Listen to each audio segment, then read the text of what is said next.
Hello everyone and welcome to another video. Now this is 2013's Apple Mac Pro. One of these would have cost you anywhere between £2,500 to £8,000 or $3,000 to $10,000 at launch depending on the spec.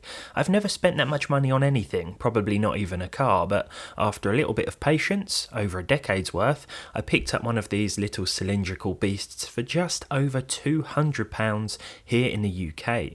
My one sits at the higher end of the performance spectrum and is configured with a 12-core 24-thread Intel Xeon E5 2697V2, 32 gigs of 1866MHz RAM, a 1TB SSD and dual AMD FirePro D500 3GB graphics cards. We don't look at Macs very often here on the channel because while I daily drive an iPhone, I've probably used an Apple computer a handful of times since leaving school. We used to have those chunky eMacs in media studies. I think I must be traumatised from trying to do literally anything even slightly intensive on them. I do remember the fascination I had with this thing though, and the controversy that came with it. Known as the trash can, this lacked the space and expansion that was synonymous with previous iterations of the Pro. Instead, anything extra needs hooking up via the many Thunderbolt connectors. I also like to think of it as an incinerator because it gets quite warm and hot air comes out the top of it. Hopefully nothing catches fire. We'll try and install Windows or Linux on this at some point, but today I wanted to see if we could actually game on it as it is. Before that though, I had to fix what I immediately broke. All I did was adjust the screen refresh rate and that was it. Nothing. I ended up having to connect it to another display where I updated it to the latest supported OS, Monterey. Isn't that some sort of cheese? Ironically, the Mac that came after this one was nicknamed the Cheese Grater because of its looks. While waiting for the update to complete, I got distracted and way too easily impressed by the light that comes on around the ports if you move this thing. A helpful way to find one of those many rear connections in the dark. Anyway, I'm getting distracted now. The Mac Pro still wouldn't display an image on my main monitor, not until I rebooted in recovery mode by restarting and holding the Windows and R key simultaneously. I think Command is the Windows key if you're using an Apple keyboard. Here I cleaned the drive and followed the steps to reinstall the OS, and this sorted it out. This machine feels pretty snappy and responsive given its age and what I'm assuming is now an unsupported OS. Like, as an everyday machine, I have no complaints, which is good because we really can't upgrade it anymore. Actually, we could add more RAM, 64 gigs in total, but that's not going to make a noticeable performance difference in day-to-day tasks.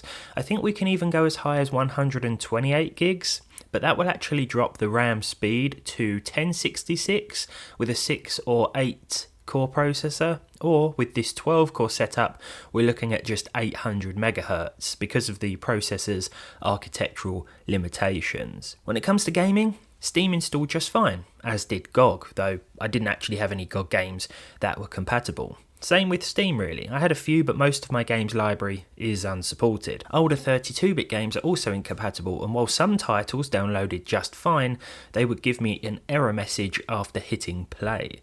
There were a few that ran with no issues though, kind of, which gave us an opportunity to put the dual D500 GPUs to the test. This Mac has the middle configuration for the graphics. At the low end we have the dual 2GB D300s, the dual 3GB D500s in the middle, which we have here, and the dual 6GB D700s at the top end. The D700s will be better for gaming and high resolution video editing, but they are apparently more prone to overheating and failure, especially in a compact cylindrical chassis like this one. The first game that ran without any problems, apart from the overall performance of course, so I guess a pretty big problem actually, was Metro Exodus. We're using the lowest in-game settings and a glorious 1024 by 768 resolution here for between 30 and 40 FPS. It actually still looks surprisingly good, and don't be completely put off by this first result. Some games handle the multi-GPU configuration better than others.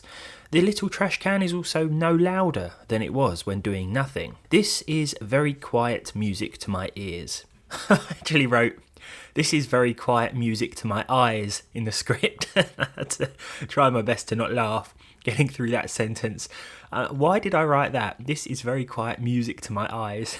Shadow of the Tomb Raider ran with a similar frame rate, but this time we were using full 1080p resolution with the low preset. Very low improved things by about 5 FPS, but Lara Croft and the surrounding levels looked like they were made from Play-Doh. So I decided to sacrifice a slight bump in performance for a better visual experience. Still, the little Mac stayed nearly silent. Once again, music to my eyes. CS2 also installed without issues, but gave me an unsupported message at startup and actually booted into the classic CSGO instead.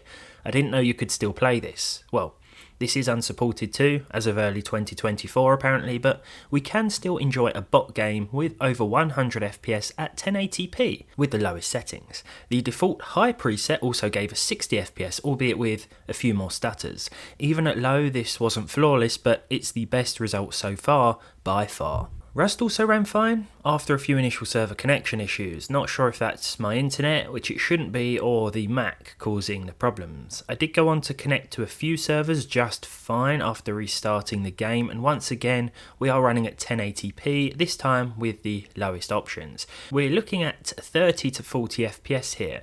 The D500 GPU is a bit like a cut down Radeon 7950 to put it in PC terms, which gives you an idea of why we're not powering through titles with closer to 60 FPS.